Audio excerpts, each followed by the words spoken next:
ازيكم؟ النهارده جايب لكم بدل الكنز 2. الفيديو ده مخصص شويه لطلاب هندسه وفنون. طبعا المهندسين اتخرجوا ايه، مالناش نفس يعني ولا ايه؟ وطبعا الناس المهووسه بالديكور، ولو انت مالكش في الديكور اتفرج برضه عادي يعني، خد فكره واشتري بكره. تعالوا ندخل في الموضوع على طول بدون اي مقدمات كتير.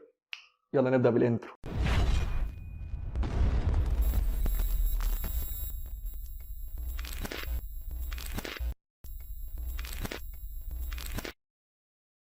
احنا عندنا معرضين في شهر 6 اللي جاي. المعرض الاول اسمه ذا ديزاين شو، والتاني اسمه ذا بيج 5 كونستراكت ايجيبت. معرض ذا ديزاين شو هيكون يوم 1 و2 و3 يونيو في ارض المعارض اللي عند استاد القاهره في مدينه نصر. المعرض ده بيكون فيه اكتر من براند، وكلهم عباره عن انتيريور واكستيريور وفرنتشر، يعني اي حاجه تخص الديكور والتشطيب عامه، سواء كان داخلي او خارجي او اساسي. طبعا هنشوف كل براند بيعرض منتجاته الجديده. عايز اقول لك اسمها الصراحه عشان محدش يقول انا بعمل دعايه، بس خلينا نقول بعض البراندات الموجوده في الانفيتيشن. اصلا عندك رساله عصفور وعمرو حلمي ومومو وجي ال سي ومظلوم. المعرض الصراحه بقاله فتره كبيره بيتعمل. هسيب لك في الديسكربشن لينك الدعوه، هتدخل عليه هتسجل بياناتك، وبعد كده هتلاقيه بيبعت لك رقم الدعوه والكيو ار كود بتاعك. المعرض ده زي ما قلت لك هيكون يوم 1 و2 و3 يونيو. يوم 1 هيكون من الساعه 1 لحد الساعه 10، ويوم 2 و3 هيكون من الساعه 12 لحد الساعه 10، وهيكون فور فري لحد عدد معين من التسجيلات. فالحق سجل عشان يجي لك الكيو ار كود، وانت داخل هتوريك الكيو ار كود بتاعك وتدخل عادي، مفيش اي حاجه خالص، وان شاء الله نتقابل هناك. انا بقى نتكلم عن معرض ذا بيج 5 كونستراكت ايجيبت. المعرض ده بيتعمل في دول كتيره زي السعوديه ونيجيريا وكينيا، وبيتعمل على فترات في مدار السنه، وهيكون في مصر يوم 19 و20 و21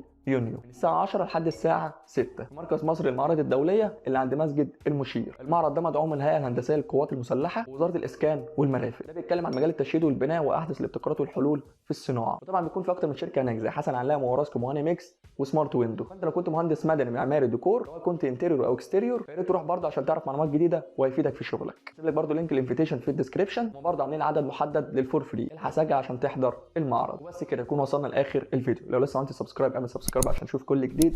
انا احمد علي، انتيريور ديزاينر، وبعمل فيديوهات علشان افيدك. سلام.